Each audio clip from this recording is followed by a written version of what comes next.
everyone.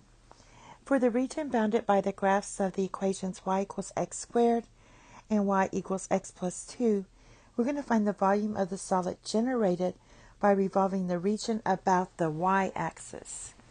So we're going to use this formula here for a volume of a solid region revolving the region by x equals f of y and x equals g of y. And it's helpful if we find the intersection points so we can find our upper and lower limits. So let's look at this. If we can kind of sketch a graph here, we have y equals x squared. Everyone knows this one. So something like this. Go out 2, goes up to 4. All right, so it's something like this. All right, and then we also have a line. So we're going up 2, and this is going to cross at 4, and at here. All right, so basically it looks like this. So the shaded region we're looking for, so this is the red one, and the yellow one is our square one, and the shaded region we're looking for is here. Now looking at the y, because we're revolving about the y-axis. So we're going from 0 to 4, right?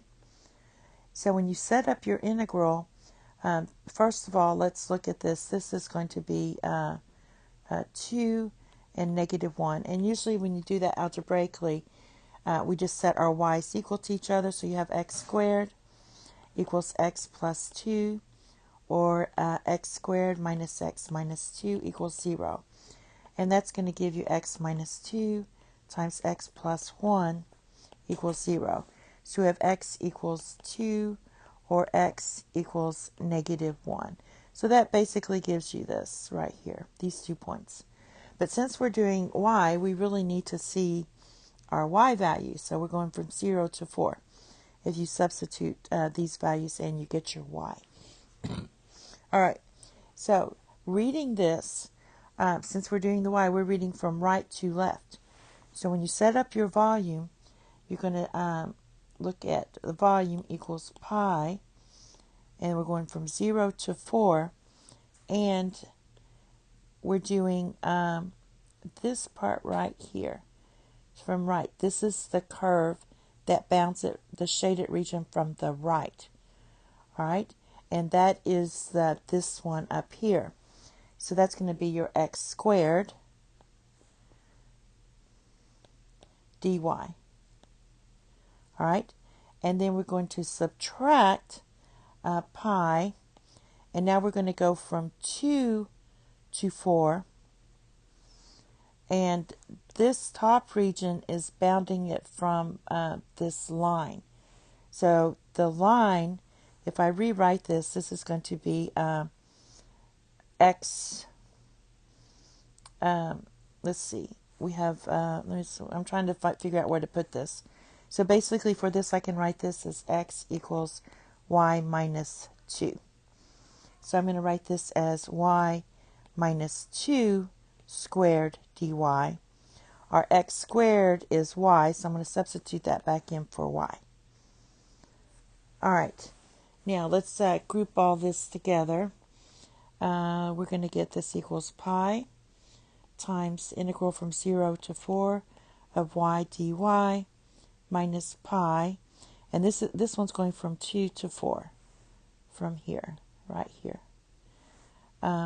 Pi and from 2 to 4, and this is going to be y squared minus 4y plus 4 dy. All right, if you group this together, we're going to get, let's see, pi, and this is going to be 1/2 y squared, and that's going to go from 0 to 4, minus pi, and then we're going to get, now if you want, we can do both of these together, so we can put one, let's see, 1/3 y cubed minus 2y squared plus 4y, and this is going to be from 2 to 4. All right, so we're going to substitute in, do this one first, and then do this one. When I do this one, what I'm going to do is take each piece and do them separately. So I'll show you what I mean. For the first piece, I'm going to get pi. I'm going to get 1/2 times 4 squared. And then we had minus 0, so we can just leave that. Now for the second piece, what we had is we had negative pi. And then we had 1/3 y cubed minus 2y squared plus 4y. And we're evaluating it from 2 to 4 here. So what I can do is write this as minus pi, and then write 1/3, and then first do your 4. So that's going to be 4 cubed minus, then do your 2 cubed. So it saves a little time. And then write your second term, minus 2, and then we're going to write the 4 first, 4 squared minus 2 squared.